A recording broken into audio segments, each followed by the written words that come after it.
तो आइए शुरू करते हैं आज की समरी को, जिसका नाम है the monk who sold his Ferrari, यानी कि एक सन्यासी जिसने अपनी संपत्ति बेच दी। मैं हैरान था, अचंभित था ये देख करके कि जिस इंसान ने अदालत में खड़े होकर के अनगिनत कानूनी मामलों को जीतकर पूरे देश में नाम और शोहरत कमाई थी, आज वही प्रख्यात वकील उसी भरी अदालत में जमीन पर गिरा हुआ था। वो इंसान जो कि अपने काम और सफलता के लिए मशहूर थे, जिनकी शानो शौकत के चर्चे होते थे, आज वही इंसान जमीन पर तड़प रहे थे। उनको आराम देने की सभी कोशिशें व्यर्थ लग रही थी और मैं बैठा यही सोच रहा था, नहीं, आप ऐसे नहीं मर सकते। जिस इंसान ने जिंदगी अपनी शर्त पर जी हो, जिसने अपना मुकद्दर खुद लिखा हो, वो इंसान ऐसे नहीं मर सकता। वो इंसान जिसने अपने हुनर, काबिलियत और कठोर परिश्रम से इतनी सफलता और शोहरत पाई हो, वो इतनी आसानी से नहीं मर सकता। महान जूलियन से मेरे ताल्लुकात 17 साल पुराने हैं। जब मैंने उनके दफ्तर में काम करना शुरू किया था तो धीरे धीरे हमारे संबंध अच्छे होते गए। शायद मैं उनको सबसे करीब से जानने लगा था। यकीन नहीं हो रहा था कि ये वही जूलियन है। 17 साल पहले क्या तेज था इनकी आंखों में, मानो पूरी दुनिया इन्हीं पर निर्भर करती हो। हर चीज को अपनी ही शर्तों पर करना, या यूं कहूं कि हर परिस्थिति को अपने काबू में रखना इनकी आदत सी थी। शायद मुझ में भी ना कुछ बात रही होगी, तभी तो इतने सारे लोगों के बीच उन्होंने मुझे चुना, एक मामूली लड़के को जिसका दूर दूर तक चालाकी से कोई ताल्लुक नहीं था। हाँ, बस ये कि मैं अपने बलबूते पर हार्वर्ड लॉ स्कूल से पढ़कर आया था। जूलियन के साथ काम करना खुशनसीबी थी मेरी। आपको ये जानकर शायद हैरानी हो, जितनी शक्ति वो दुनिया को दिखाया करते थे, उनके अंदर उतना ही नरम दिल एक बच्चा छुपा हुआ था, जो कि भावुक भी था और नादान भी, लेकिन वो दुनियादारी की फिक्र से बंधा हुआ था। उनका शानदार भव्य बंगला या चमचमाती लाल रंग की फरारी के पीछे कुछ तो रहस्य था, जो सब कुछ होते हुए भी उनके अंदर एक अजीब सा अकेलापन होने लगा था। कुछ तो राज था जिसका असर उनके काम और व्यवहार दोनों पर दिखने लगा था, और शायद यही उनकी बेचैनी का कारण भी बन रही थी। शायद दुनिया की इस दौड़ में वो पीछे नहीं रहना चाहते थे, तभी तो शोहरत और कामयाबी की भूख उन्हें दिन ब दिन निगल रही थी। ये तुम क्या कर रहे थे जूलियन? सब कुछ तो था तुम्हारे पास, फिर भी ये कैसी भूख थी तुम्हें? क्या कुछ पाना था तुम्हें? क्या चाहिए था तुम्हें? किस चीज की तुम्हें तलाश थी? आधी उम्र के होके भी वो बुजुर्ग लग रहे थे। एक गहरी थकान उनके चेहरे पर हमेशा कायम थी, और साथ ही वो हंसना भी भूलने लगे थे। मुझे अब भी याद है जब वो मुझसे अपने खालीपन की शिकायत करते थे। वो कहते थे कि अब वो वकालत से ऊब चुके हैं। आज दिल का दौरा पड़ने से वही महान इंसान जमीन पर यूं गिरे हुए थे जैसे मानो कि प्रकृति ने उन्हें जिंदगी के असली मायनों से मिला दिया हो। दूसरों के लिए जीना, यही वजह थी जो कि नौजवान जूलियन ने वकील बनने का सपना देखा था, पर अब ये वजह कहीं गुम हो चुकी थी। इस खालीपन के पीछे एक गहरी कहानी थी। कुछ लोगों ने मुझे बताया था कि मेरे दाखिले से पहले फर्म में जूलियन के साथ एक बड़ी घटना घटी थी, जिसने उनकी जिंदगी बदल दी। तब मुझे ये दीवारें पर्दों से मजबूत मालूम पड़ी। इस राज से मैं अब तक अनजान था। कोई भी उस बात का जिक्र नहीं करता जिसने जूलियन से शायद उनका ज़मीर छीन लिया। मुझे जानना था कि उस रोज जूलियन के साथ ऐसा क्या हुआ था जिसने मेरे सबसे अच्छे दोस्त की ये हालत की। और आज मेरे ही सामने जूलियन पड़े हुए थे, और मैं हमेशा की तरह कुछ नहीं कर सका। अब कंपनी जूलियन के बिना अपाहिज सी होने लगी थी, और तुरंत ही आपातकालीन बैठक बुलाई गई। इस बैठक में जो कुछ भी कहा गया उसने मुझे झंझोड़ कर रख दिया। सबसे पहले सभी को सूचित किया गया कि जूलियन को दिल का दौरा पड़ा था, और ये कि उनकी हालत नाजुक बनी हुई है। और आगे जो मैंने सुना वो शब्द मुझे आज तक याद है। मुझे ये बताते हुए बेहद दुख है कि जूलियन ने हमारे परिवार को अलविदा कहने का निर्णय लिया है। मुझे लगता था कि मैं जूलियन को सबसे करीब से जानता था, पर शायद ऐसा नहीं था। मैं जानता था कि उन्हें ये सब बोझ लगने लगा था, लेकिन मुझे ये अंदाजा नहीं था कि ये नौबत इतनी जल्दी आ जाएगी। हाँ, ये सच था कि देश के सबसे बड़े वकीलों में से एक महान जूलियन अब कभी वकालत नहीं करेंगे। आज पूरे 3 साल बीत चुके हैं। मुझे आज जूलियन के बारे में सिर्फ इतना पता है कि उन्होंने अपना आलीशान बंगला और उस लाल फरारी को बेचकर मन की शांति के लिए वो भारत रवाना हो गए थे, शायद अपने जीवन के कुछ प्रश्नों के जवाब ढूंढने। तो इन 3 सालों ने मुझे भी काफी हद तक बदल दिया। मैं अपने परिवार के महत्व को समझने लगा हूँ और कभी कभार आज भी अपनी मसरूफियत से वक्त निकालकर जूलियन को याद कर लेता हूँ। मगर ये जिंदगी मुझे चौंकाना छोड़ दे तो इसे जिंदगी कैसे कहेंगे। तो एक दिन मेरे दफ्तर में लगभग 30 साल का एक नौजवान व्यक्ति आया। वैसे ज्यादा काम होने की वजह से मैं लोगों से कम ही मिलता जुलता हूँ, पर कुछ तो बात थी उस इंसान में जो उस पर नजर पड़ते ही मैं काफी मोहित हो गया। एक अलग सा ही सुकून था उसके चेहरे पर जो उसे बाकियों से अलग कर रहा था। मैं मानो उसकी मौजूदगी से सम्मोहित हो चुका था कि तभी अचानक उस व्यक्ति ने बड़ी ही विनम्रता से मुझसे कहा, क्या आप अपने सभी मेहमानों से इसी तरह पेश आते हैं? जिसने आपको अदालत के दांव पेच सिखाए हैं उनसे भी? ये सुनते ही मेरे होश उड़ गए। मैं चौंक गया। जूलियन, ये तुम हो? हाँ, वो नौजवान सा दिखने वाला व्यक्ति जूलियन है। उत्साह की लहर मेरे अंदर मानो उमड़ती जा रही थी। ये आखिर कैसे मुमकिन हो सकता है? मुझे समय लगा ये यकीन करने में, पर ये सच है। एक बदला हुआ जूलियन मेरे सामने इस तरह खड़ा है मानो फरिश्ते भी उसे देख करके शर्मा जाए। ये शहद सी मीठी आवाज, ये तेज, ये ठहराव। तो आखिर क्या किया था जूलियन ने इन 3 सालों में कि उसे पहचान पाना भी अब मुश्किल हो रहा था। और एक बार फिर जूलियन ने मुझे अचंभित कर दिया। आखिर हिमालय की पहाड़ियों से ये कौन सी संजीवनी बूटी खाकर आए थे? मैं मन ही मन ये सोचने लगा, क्या वहाँ कोई जादुई कुआं है जो इंसान को जवान बना देता है? कैसे ये बुजुर्ग से दिखने वाले जूलियन इस तरीके से बदल गए कि मानो सभी देवी देवता इन्हीं पर मेहरबान हुए हो। आखिर इन 3 सालों में जूलियन कहाँ थे और क्या कर रहे थे? ये सभी सवाल मुझे उत्सुक कर रहे थे। लेकिन इससे पहले कि मैं कुछ पूछ पाता, जूलियन ने मेरे सभी सवाल मानो मेरी आंखों से पढ़ लिए हो। जूलियन ने सबसे पहले ये बात कबूल की कि वो कितने गलत थे।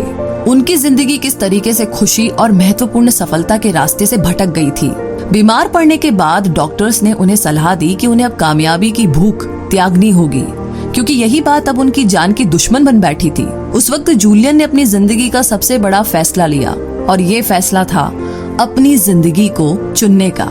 जी हाँ, एक अजीब सी रौनक थी उनके चेहरे पर जब जूलियन मुझे ये बता रहे थे कि किस तरीके से उन्होंने अपना घर और अपनी चहेती लाल फरारी को बेचकर भारत जाने का फैसला लिया। जूलियन किसी बच्चे की तरह उत्साहित होकर के मुझे अपनी कहानी सुना रहे थे, जहाँ सारी जीवन शैली प्रकृति की गोद में खेलती है। किस तरीके से वो गांव-गांव में कभी रेल से तो कभी मीलों पैदल चल करके अपना बिखरा हुआ जीवन समेट रहे थे। मैं खुश था कि जूलियन अब दोबारा हंसना सीख चुके थे। जूलियन ने तब मुझे बताया कि जगह जगह घूमने पर उन्हें हिंदुस्तानी सन्यासियों के बारे में पता चला।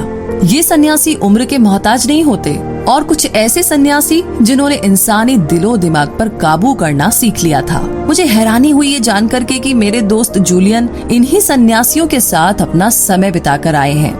उन अध्यापकों के साथ रह कर के आए हैं जो कि बिना दक्षिणा के जीवन जीने का सलीका सिखाते हैं। तभी जूलियन ने मुझे कुछ ऐसी बातें बताई जिसने मेरे पैरों तले जमीन हिला दी। कश्मीर की वादियों में घूमते वक्त वो एक खास योगी से मिले जिन्होंने जूलियन को उम्मीद की किरण दिखाई। जूलियन की ही तरह वो योगी भी एक सफल वकील थे जिन्होंने मोह माया त्याग करके सन्यासी जीवन को चुना। योगी ने जूलियन को बताया कि कश्मीर से मीलों दूर हिमालय की चोटियों पर सिवाना नाम की एक बस्ती है, जहाँ हिमालय के सबसे आध्यात्मिक सन्यासियों का वास है। ये सन्यासी उम्र के हर पड़ाव को पार कर चुके हैं और कुछ तो अद्भुत शक्तियों के मालिक भी है। वो जीते जी ज्ञान के सागर है जिन्हें आत्मा और शरीर को तृप्त करने के संदर्भ में प्राचीन कला हासिल है। उन सन्यासी को कोई भी सामान्य व्यक्ति नहीं ढूंढ पाता। बस ये सुनते ही जूलियन को मालूम हो चुका था कि अब उनकी मंजिल कहाँ थी, तो बिना वक्त गवाए वो सिवाना की खोज में जुट गए। अगली सुबह सूरज की पहली किरण के साथ ही जूलियन की तलाश भी शुरू हुई।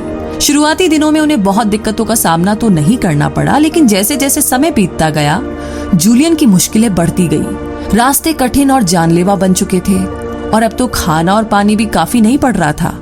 लेकिन जूलियन ने हार नहीं मानी। हिमालय की ऊंची पहाड़ियों पर उन खूबसूरत वादियों में अकेले ही चढ़ाई पर निकल पड़े।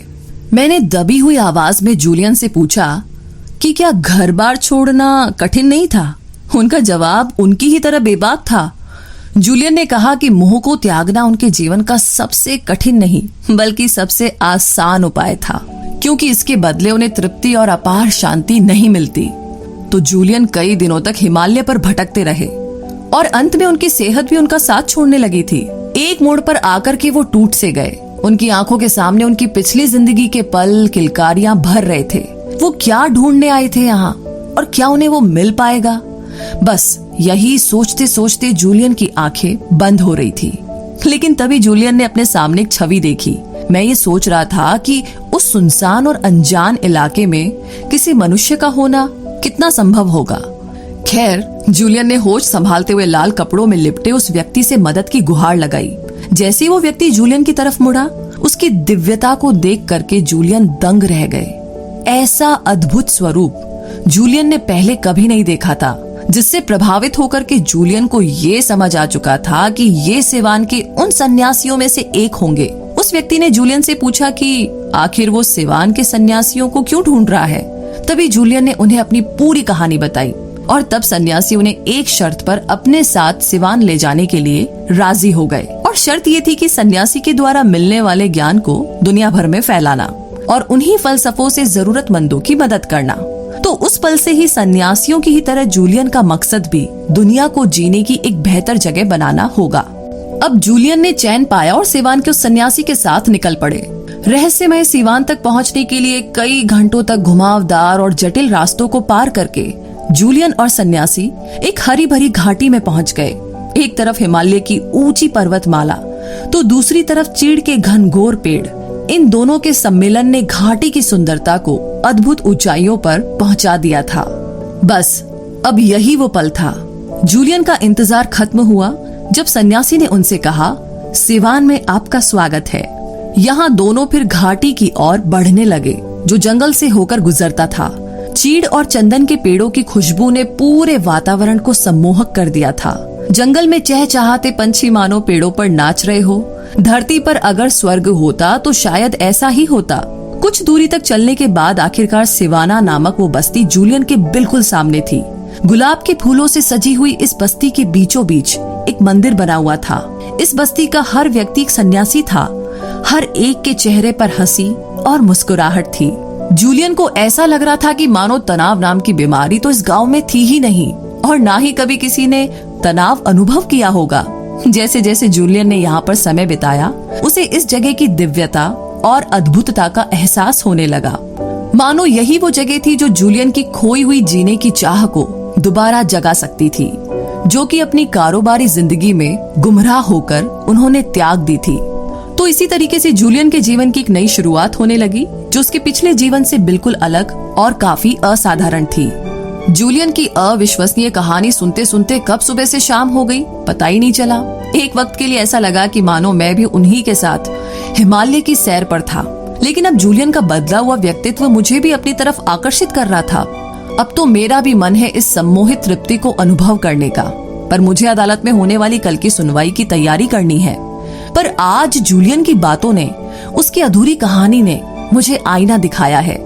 ये एहसास दिलाया है कि कहीं ना कहीं मैंने भी पुराने जूलियन की ही तरह अपने कल वाले व्यक्तित्व को खो दिया है। कभी मुझे भी छोटी से छोटी चीज में खुशी मिलती थी और अब मुझे उस एहसास की झलक भी याद नहीं है। मेरी रुचि को भांपते हुए जूलियन ने अपनी कहानी की गति बढ़ाई। सिवाना समुदाय के लोगों ने अपना स्नेह जूलियन के प्रति व्यक्त करते हुए उन्हें अपने समुदाय का हिस्सा बना लिया। जूलियन अपने ज्ञान को बढ़ाने हेतु अपने तन मन से हर एक पल योगी की तरह बिताने लगे। उन सन्यासियों का वो ज्ञान कई वर्षों की कठोर तपस्या का नतीजा था और वो सब उस ज्ञान को जूलियन के साथ बांटने के लिए तैयार थे, और वो भी बिना किसी संशय के। जूलियन उन सन्यासियों के साथ बैठकर के जीवन के कई अद्भुत विषयों पर विचार करते जो उन्होंने जीवन में प्राप्त की थी। जल्द ही जूलियन समझ चुके थे कि वो अपने मन को विचलित होने से कैसे रोक सकते हैं। जैसे जैसे दिन रात महीने बीतते गए, जूलियन को एहसास होता चला गया कि अब उनके अंदर एक क्षमता है जिसे वो दूसरों की भलाई के लिए उपयोग में ला सकते हैं। सिवाना के पहले 3 हफ्तों में ही जूलियन को अपने अंदर एक बदलाव महसूस होने लगा। उनको हर एक छोटी से छोटी चीज में आनंद आने लगा, चाहे वो अंधेरे में चमचमाते सितारे हो या फिर मकड़ी का एक जाला ही क्यों ना हो। उन्होंने बताया कि कुछ महीनों में ही उन्हें मन की शांति और आत्मा की तृप्ति का एहसास होने लगा, जो उन्होंने कई सालों तक शहर में रहकर अनुभव नहीं किया था। अंत में जूलियन को अपने जीवन की कीमत का अंदाजा हुआ और अपनी असली मंजिल का एहसास हुआ। ये सब उन साधुओं की वजह से ही मुमकिन हो पाया था। मधुर आवाज में उन्होंने ये भी बताया कि हमें पहले अपने मन और आत्मा को तृप्त करना आना चाहिए, तभी हम अपने जीवन और अपने सपनों को जी सकते हैं। तभी अचानक जूलियन ने जाने की बात की, क्योंकि मेरे दफ्तर का समय हो चुका था। मेरी बहुत विनती करने पर भी वो नहीं रुके। उन्होंने कहा कि तुम्हें और तुम्हारे समाज को बुद्धिमत्ता प्राप्त करने का अधिकार है। मैं तुमसे वादा करता हूँ कि मैं तुम्हारे साथ अपना ज्ञान जरूर बांटूंगा। वो मेरे दफ्तर से तो जा चुके थे, लेकिन अपनी छाप मुझ पर छोड़ चुके थे। और मैं अपना सर पकड़कर सोचने लगा कि मेरी दुनिया कितनी छोटी थी। मुझे आज एहसास हो रहा है कि बचपन में जो उल्लास और मासूमियत मुझ में थी, अब वो नहीं रही। और किसे पता कि शायद जूलियन की ही तरह मैं भी किसी दिन ये सब दुनियादारी छोड़कर उन्हीं की तरह तृप्ति की तलाश में कहीं दूर निकल जाऊं। तो इन सभी ख्यालों के साथ मैं अपने दफ्तर से बाहर निकला और तेज धूप में अपनी मंजिल की ओर चल पड़ा। जैसा कि जूलियन ने कहा था, वो शाम को मेरे घर पहुंच गए। जैसे ही मैंने दरवाजा खोला, जूलियन को लाल रंग की एक अजीब सी पोशाक में देख करके मैं हैरान हो गया। जूलियन से दोबारा मिलने की उत्सुकता में दिन भर में मैं मुश्किल से कुछ काम कर पाया था। इसीलिए जूलियन ने भी बिना वक्त गवाए उन रहस्यों को मेरे सामने एक एक करके खोलना शुरू किया और अपनी अधूरी कहानी के बारे में बताने लगे। पर न जाने क्यों मेरे मन को अभी भी जूलियन की बातों पर विश्वास नहीं हो रहा था। अचानक से मेरे मन में एक उलझन सी आने लगी। क्या हार्वर्ड यूनिवर्सिटी से पढ़ा हुआ ये वकील सच में अपना घर बार त्याग सकता है? कहीं जूलियन मुझसे कोई शरारत तो नहीं कर रहे थे? लेकिन फिर जूलियन ने मेरा शक दूर किया। जूलियन शांति से चाय की प्याली में चाय भरने लगे। चाय प्याली में भरकर गिर रही थी, पर जूलियन रुकने का नाम नहीं ले रहे थे। आखिर मेरे सब्र का बांध टूटा और मैंने पूछ ही लिया, ये क्या कर रहे हो तुम? इसमें और चाय नहीं आएगी, ये भर चुका है। और जूलियन ने मुस्कुराते हुए कहा, जिस तरीके से इस भरी हुई चाय की प्याली में और चाय नहीं आ सकती, उसी तरीके से तुम्हारा दिमाग भी तुम्हारे अपने ही ख्यालों से भर चुका है। ऐसे में नया ख्याल उसमें कैसे भर सकते हो तुम?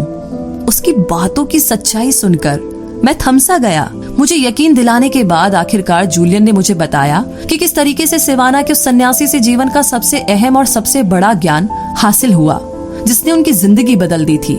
और ये ज्ञान था जीवन के उन अनमोल 7 सिद्धांतों का।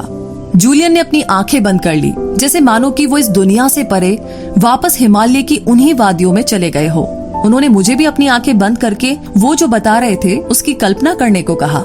ये वही कहानी थी जो सन्यासी ने जूलियन को सुनाई थी, और अब यही कहानी जूलियन मुझे सुना रहे थे। जूलियन कहने लगे, तुम एक शानदार हरे भरे और सुंदर बगीचे में बैठे हो। पूरा बगीचा बहुत ही सुंदर फूलों से भरा हुआ है। तुम्हारे आसपास सब कुछ बहुत शांत है। इस बगीचे में तुम सच का स्वाद लो, मानो जैसे कि तुम्हारे पास समय ही समय है। अब सामने की ओर तुम्हें एक लाल रंग का बड़ा सा लाइट हाउस नजर आता है, और अचानक से उस बगीचे की शांति भंग हो जाती है। तभी एक दरवाजे के टूटने की आवाज आती है, जिसमें से एक सूमो पहलवान बाहर आता है और बगीचे के बीचों बीच घूमने लगता है। उस सूमो पहलवान ने एक पतली सी तार का लंगोट बनाकर पहन रखा है। जैसे ही सूमो पहलवान आगे बढ़ता है, उसे अपने सामने एक सोने की घड़ी दिखाई देती है, जो मानो कई साल से वहीं पर पड़ी हो। उस घड़ी पर पैर पड़ते ही वो सूमो पहलवान गिर पड़ता है और बेहोश हो जाता है। कुछ देर बाद सांस लेते ही उसे गुलाब के फूलों की सुगंध आती है और वो तुरंत से वापस खड़ा हो जाता है। होश संभालते हुए वो आसपास देखने लगता है और उसे झाड़ियों में से एक रास्ता दिखता है, जो ढेर सारे हीरों से भरा पड़ा है। बिना वक्त गवाए वो सूमो पहलवान उस रास्ते पर निकल पड़ता है और तुम्हारी आंखों से ओझल हो जाता है। ये कैसी अजीब सी कहानी थी? क्या तुम इस कहानी को सुनने इतनी दूर गए थे? मैंने जूलियन से बड़ी ही बेबाक आवाज में पूछ लिया। इस पर जूलियन ने मुझसे मुस्कुराते हुए कहा कि उसने भी सिवाना के सन्यासी से कुछ ऐसा ही पूछा था, जब उस महान सन्यासी ने जूलियन को ये कहानी सुनाई थी। और मैंने भी जूलियन की तरह ही कहानी में छुपे हुए उन 7 सिद्धांतों को नजरअंदाज कर दिया था। और अब बारी थी जिंदगी के इन्हीं छुपे हुए 7 सिद्धांतों को जानने की। पहला सिद्धांत, इस काल्पनिक कहानी में बगीचा हमारे मन को दर्शाता है। अगर आप अपने मन को विचलित होने से रोकते हैं, उसकी देखभाल करते हैं, उसे उपजाऊ बनाते हैं, तो तुम्हारा मन तुम्हारे विचारों से कई ज्यादा खिलेगा। और अगर तुम उसमें गलत विचार पालते हो, तो तुम्हारे मन के बगीचे में नकारात्मक ऊर्जा या नेगेटिविटी पैदा होगी। एक बगीचे में हम जैसे बीज बोते हैं, हमें उसी तरह के फल और फूल मिलते हैं। तो ठीक इसी तरीके से जब हम अपने दिमाग में लगातार सकारात्मक बातों के बारे में सोचते हैं, तो तो हमारा दिमाग भी उसी खूबसूरत बगीचे की तरह हमें अंदर से संतुष्ट और उपजाऊ रखेगा। लेकिन अगर हम अपने अंदर नकारात्मक विचार भरते हैं तो इसका अंजाम भी गलत ही निकलता है। हमारे जीवन में गलतियों का कोई स्थान नहीं होना चाहिए। हमें हमारे जीवन के हर एक सबक से कुछ न कुछ सीखते रहना चाहिए, और यही है हमारे जीवन का पहला सिद्धांत। दूसरा सिद्धांत, इस कहानी का दूसरा सिद्धांत छुपा हुआ है उस लाइट हाउस में, जो कि हमारे जीवन के सभी उद्देश्यों को दर्शाता है। जिस तरीके से एक लाइट हाउस सटीकता से किसी भी नौका या जहाज को अपनी रोशनी से सही रास्ता दिखाता है, ठीक उसी तरीके से हमें भी अपने जीवन के लक्ष्य और महत्वाकांक्षाओं की ओर सटीकता से बढ़ना चाहिए। उन्हें पूरी तरीके से जानना ही हमारा सबसे पहला कर्तव्य है। भले ही इसमें देर लगे, लेकिन एक न एक दिन हम अपनी मंजिल तक पहुंच ही जाएंगे। हमें हमारे लक्ष्य की ओर बढ़ने के लिए एक जुनून की बहुत जरूरत है, और उस जुनून को पाने के लिए हमें अपने अंदर आत्मशक्ति और धैर्य का निर्माण करना आना चाहिए। ये करने के लिए हमारे पास 5 तरीके हैं। पहला, हमें हमारे मन में अंतिम परिणाम का साफ चित्रण रखना होगा। उस इनाम की कल्पना करनी होगी जिससे हमें आगे बढ़ने की प्रेरणा मिलेगी। दूसरा, हमें हमारे ऊपर सकारात्मक दबाव बनाए रखना होगा जिससे कि हम हमारे लक्ष्य के मार्ग से भटक न जाएं। तीसरा, मंजिल हासिल करना, यही एक महत्वपूर्ण चीज नहीं है। उस मंजिल तक पहुंचने के लिए एक निर्धारित समय भी तय करना अनिवार्य है, क्योंकि हमारे जीवन में कई सारे लक्ष्य हैं जिसे हमें पाना है। चौथा, अपने लक्ष्य को किताब में लिख कर रखें और रोज सुबह उठकर के उस किताब को खोलकर देखें, जिससे तुम्हारे अंदर अपने लक्ष्य की ओर पहुंचने की प्रेरणा बनी रहेगी और तुम्हारा मन विचलित नहीं होगा। पांचवा, 21 अंक का जादुई नियम। ये सब तकनीक और जादुई नियम तुम्हें लगातार 21 दिनों तक और निरंतर एक ही समय पर करना होगा, जिससे कि वो बात तुम्हारे रोजाना नियम यानी कि रूटीन का एक अहम हिस्सा बन जाएगा। आगे है तीसरा सिद्धांत। जिंदगी का वो तीसरा सिद्धांत कहानी में अजीब से दिखने वाले सुमो पहलवान केंजे से जुड़ा हुआ है। केंजे एक जापानी चिन्ह है जिसका मतलब होता है निरंतर सीखना और निरंतर सुधार करते रहना। एक सुमो पहलवान को अपनी खुराक के साथ साथ अपने अनुशासन का भी ख्याल रखना पड़ता है। तो ठीक इसी तरीके से हमें भी अपने जीवन में मेहनत के साथ साथ अनुशासन का भी ख्याल रखना चाहिए। हमें अपने मन को काबू में रखना भी आना चाहिए। हमें उसे अपने शरीर का एक अहम हिस्सा बना लेना होगा। कामयाबी हमेशा हमारे ही भीतर से आती है। हम अपने आप को और अपने विचारों को कैसे रखते हैं, कामयाबी उस पर निर्भर करती है। हमें हमारे मन और आत्मा को निरंतर शुद्ध करते रहना चाहिए। तुम्हारे सामने कई कठिनाइयां आएगी, पर उनसे घबराने से उनका समाधान नहीं मिलेगा। जो व्यक्ति अपने डर पर काबू पा लेता है वो अपने जीवन में कभी भी असफल नहीं होता। चौथा सिद्धांत समझ आता है उस सुमो पहलवान के लंगोट में। जी हाँ, वो लंगोट जो कि पतले तार से बनी हुई थी। कोई भी तार ढेर सारे पतले तारों को जोड़कर बनती है। भले ये पतली तारें अपने आप में कमजोर हो, लेकिन साथ मिलने पर ये एक मजबूत तार बनाती है। तो ठीक इसी तरीके से हमारे जीवन में वो बहुत सारी छोटी लेकिन अच्छी आदतें होती है जिन पर अक्सर हम ज्यादा ध्यान नहीं देते, लेकिन ये सभी साथ मिलकर के एक बड़ा फर्क लाती है। फिर चाहे वो सुबह जल्दी उठना हो या फिर पौष्टिक खाना खाना हो। ये सभी आदतें भले ही ज्यादा बड़ी ना लगती हो, लेकिन एक लंबे समय के बाद यही चीजें आपको एक बेहतर इंसान बनाती है और आपकी सफलता को तय करती है। अपने अंदर हमेशा एक सकारात्मक इच्छा शक्ति का संचार बनाए रखें, जिससे कि आत्मा हमेशा शीतल बनी रहेगी। पांचवा सिद्धांत। इस कहानी का पांचवा सिद्धांत उस सोने की घड़ी से जुड़ा हुआ है जिसे उठाते वक्त सुमो पहलवान गिर जाता है। तो आप समझ ही गए होंगे कि ये घड़ी हमारे जीवन के समय को दर्शाती है। अमीर हो या गरीब, सभी के पास हर रोज 24 घंटे ही होते हैं। हम में से बहुत से लोग ऐसे होते हैं जिन्हें बेवजह काम टालने की आदत होती है। ये सरासर वक्त की बर्बादी है। समय का ध्यान रखने का मतलब ये नहीं है कि हम हर समय काम ही काम करें, लेकिन अपने काम, सामाजिक जिंदगी और परिवार के बीच इस समय का एक अच्छा संतुलन बनाएं, क्योंकि हर सफल इंसान दिन में उसी 24 घंटे में वो सब कुछ कर लेता है जिसके बारे में हम सिर्फ सोचते ही रहते हैं। तो एक बार समय हमारे हाथ से फिसल गया तो वापस कभी लौटकर नहीं आने वाला। इसीलिए हमें समय का सम्मान करते हुए और उसका आदर करते हुए उसका हमेशा पालन करना आना चाहिए। छठा सिद्धांत जुड़ा हुआ है गुलाब के फूल से, जिसे सुनकर उस पहलवान को होश आया था कि जो लोग दूसरों को फूल देते हैं अक्सर उनके हाथों में फूलों की खुशबू रह जाती है, और यही खुशबू दर्शाती है एक सामाजिक कारण को। भले ही आप कितने भी अमीर क्यों ना हो, दूसरों की मदद करने से जो सुकून मिलता है ना, उसकी कीमत आप नहीं लगा सकते। इसीलिए दुनिया के सबसे अमीर लोग दान पुण्य करके अपने मन को संतुष्ट करते हैं। तो यदि आपको भी यही सुख चाहिए तो दूसरों की मदद करना सीख लीजिए। एक मशहूर कहावत है, कर भला तो हो भला। बस यही कहावत इस सिद्धांत को दर्शाती है। हमें अच्छाई का काम कभी छोड़ना नहीं चाहिए और किसी अच्छे काम के बदले अच्छे फल की उम्मीद भी नहीं करनी चाहिए। हमें बिना किसी स्वार्थ के भलाई का काम करना चाहिए, तभी हमारी अंतरात्मा को जो खुशी मिलेगी उसे हम चंद शब्दों में बयान नहीं कर सकते। 7वां सिद्धांत। तो आखिरकार इस कहानी का आखिरी यानी कि जीवन का 7वां सिद्धांत जुड़ा हुआ है कहानी के नायक के रास्ते से।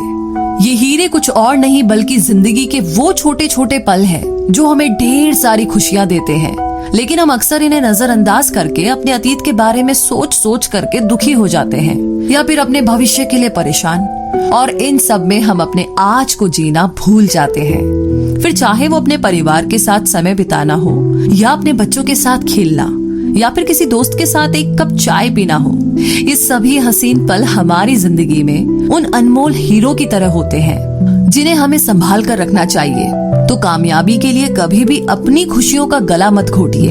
जिस रास्ते पर तुम चल रहे हो, जीवन के उसी रास्ते पर चलते चलते तुम्हें अपनी खुशियों का एहसास जरूर होगा, क्योंकि खुशियाँ ढूंढने से नहीं मिलती, बल्कि हर छोटी छोटी चीज में इस खूबसूरत एहसास का आनंद लिया जा सकता है।